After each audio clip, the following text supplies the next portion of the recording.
Hello dear friend, let's discuss this question from SL Arora, example 23.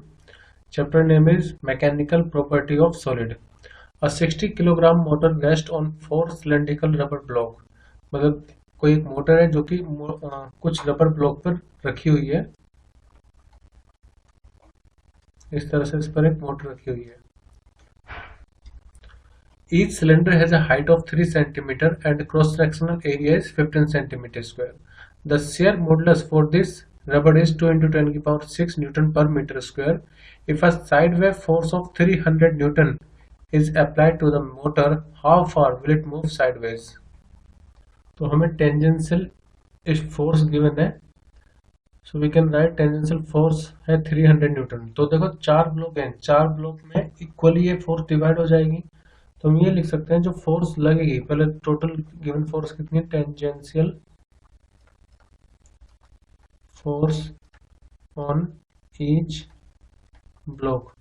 तो total force कितनी है 300 Newton, block कितने हैं 4, तो ये कितना आ जाएगा 75 न्यूटन।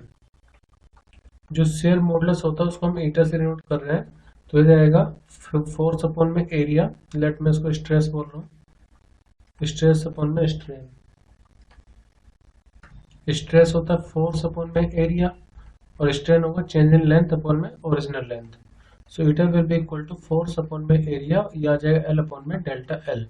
अब हमारे पास एरिया भी है, फोर्स भी है और लेंथ भी है, मतलब लेंथ हो जाएगा जो हाइट है 3 सेंटीमीटर लेंथ हो जाएगी।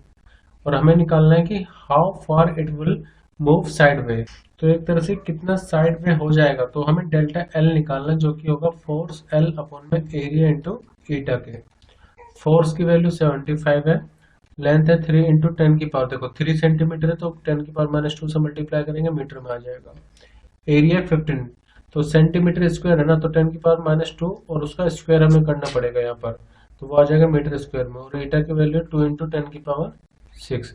इसको जब हम सॉल्व करेंगे तो आएगा 7.5 इंटू 10 की पावर -4 मीटर, या फिर इसी को हम 0.075 सेंटीमीटर भी लिख सकते हैं।